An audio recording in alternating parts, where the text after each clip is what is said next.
Hey, what's going on? DelVecchio here from websiteprofitcourse.com.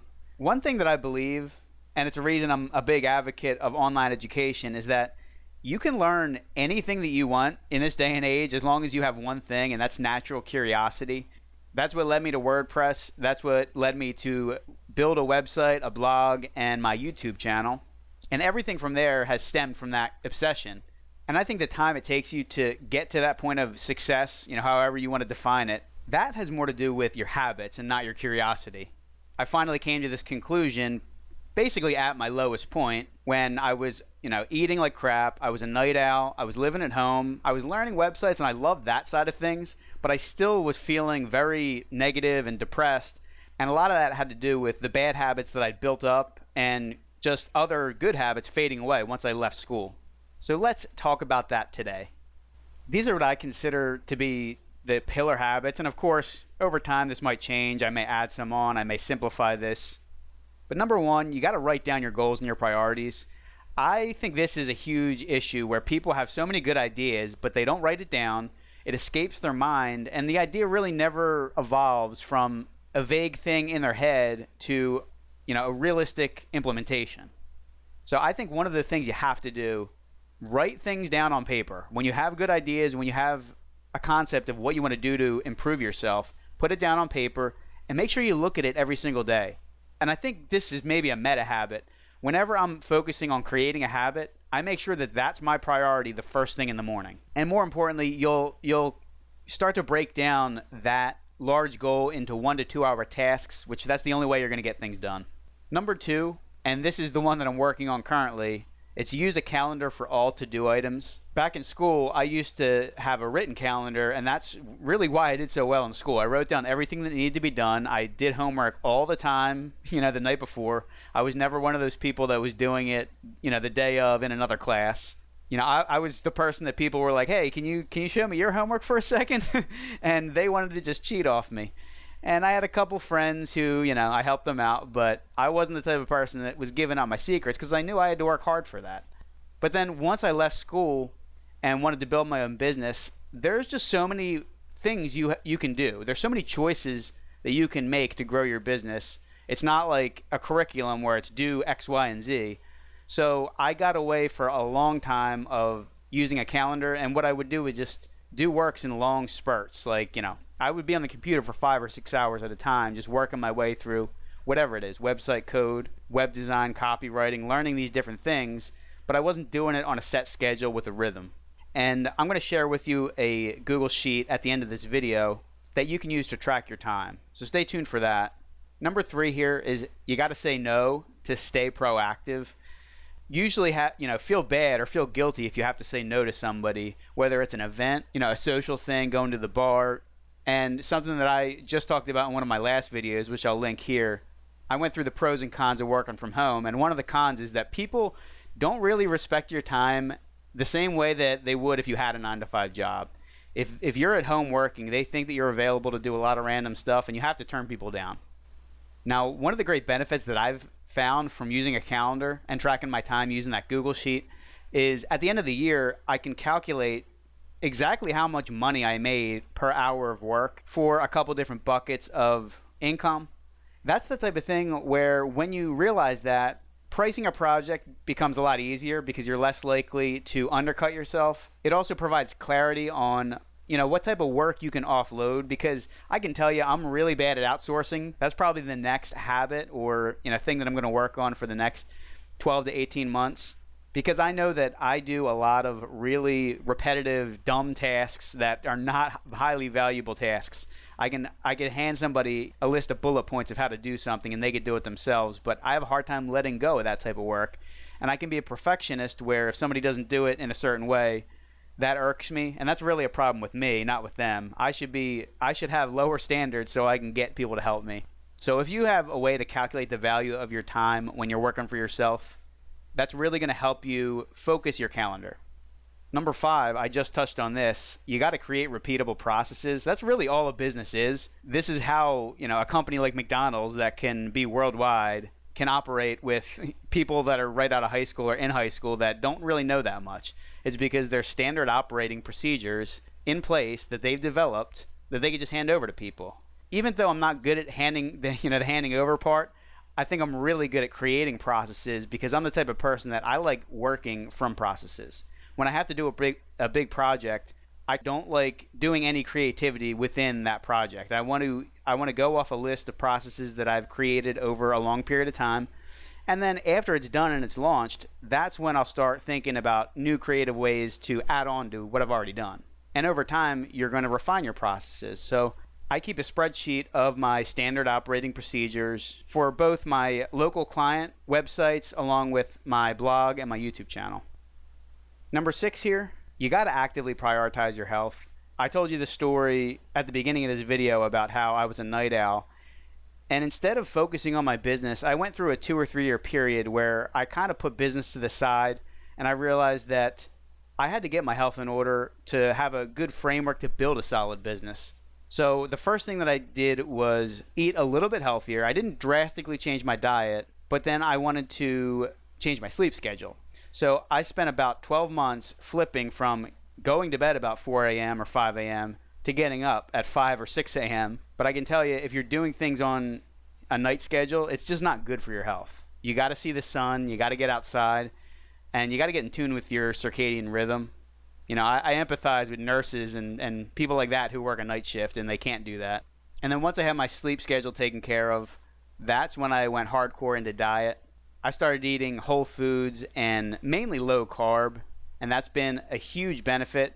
I can tell you that sleep became way easier to control when I was eating a better diet. And the way that I like to describe it is that when you're eating like crap, you pretty much need an extra 2 hours of sleep to even recover and feel okay. When I was eating super healthy and strict, I could operate off 5 hours of sleep or 6 hours of sleep, and I would wake up with full energy. It was something that I had never experienced before, and I'm trying to get back to that point because as I'm focusing on using a calendar and more of my business now, the diet has slipped a little bit, but my baseline is higher across the board. And I think that's kind of the next step for me. It's balancing all these habits that I've created over the last 5 years or so. Number 7, and this is probably the easiest thing for me, is to learn new things constantly. And I can tell you, I have a couple of friends that have jobs, and they proudly state that they haven't read a book since college. And to me, that's not something you should say out loud and be proud about. You can learn so much from books. I've learned way more from books than I probably did in college. The college part teaches you like this really basic skill set of what you need in life, hard skills, but you don't learn any of the soft skills like selling, like persuasion, psychology, and how to use it in the real world and not just in a theoretical sense.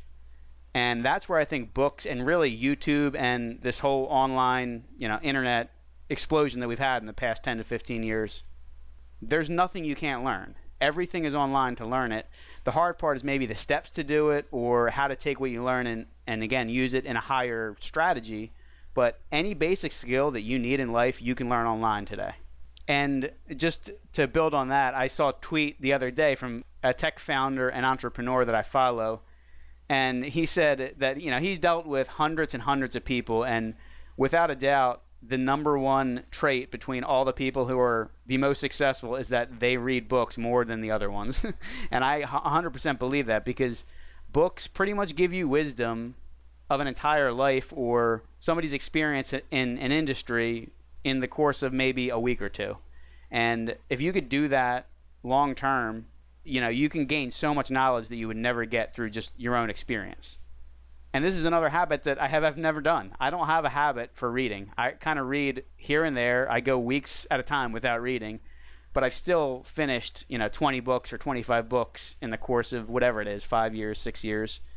If I could double or triple that, which I definitely would if I had the habit of reading, I really think that I'd probably explode and take off, but I really like to focus on one thing at a time. I'm not going to rush and try and do 7 things at once. And on that note, that kind of brings us to the next one. Number 8, if you're working for yourself, and even if you're not working for yourself, if you're at a job, you're not going to achieve financial freedom unless you have multiple income streams.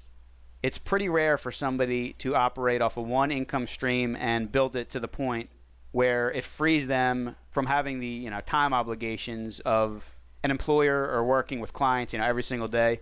You got to diversify your income. That's what creates the predictability, and that's what creates the compound effects that are going to, make you tons of money 10 or 20 years from now. But the dichotomy of this is that you can't go after every income stream at once. Your best bet is to find one income stream that works and double down on that until you build that up to a sustainable point, and then only then look for new ones.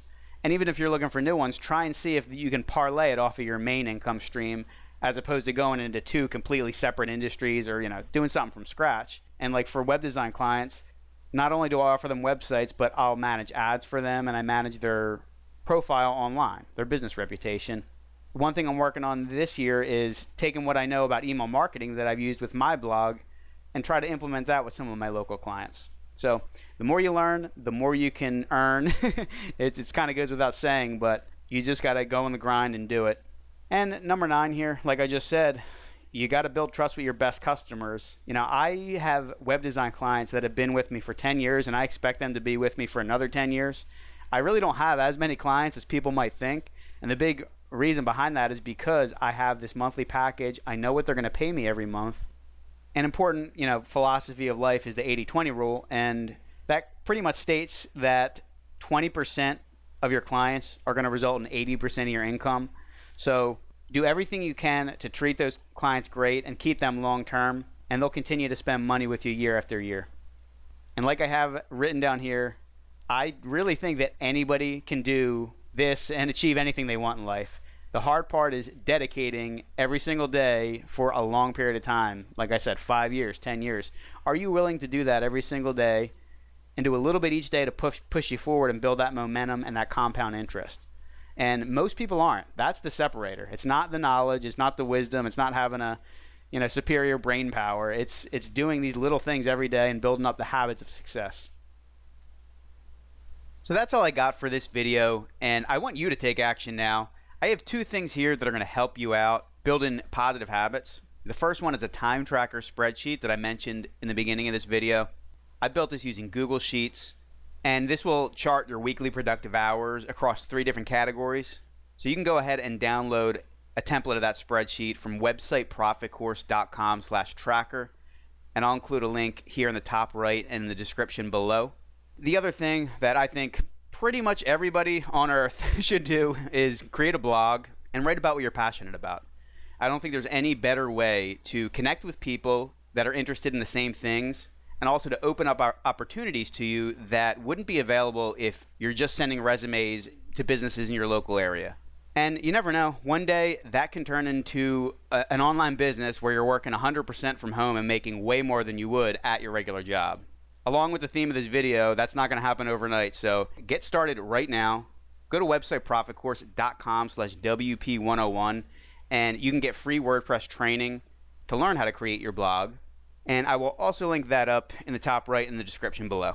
Last but not least, if you found this video helpful, give it a thumbs up. Make sure you subscribe to my channel. And I'd love to hear from you. What habits are you working on right now? What do you think helps you out the most, and what is holding you back the most? And funny enough, I think one of the best things that I did was I had a piece of paper with 2 columns, and I wrote down all my bad habits and all the habits that I needed to work on. And that was a couple years ago, and I've really just been taking them down one by one. I still got a ton of work to do.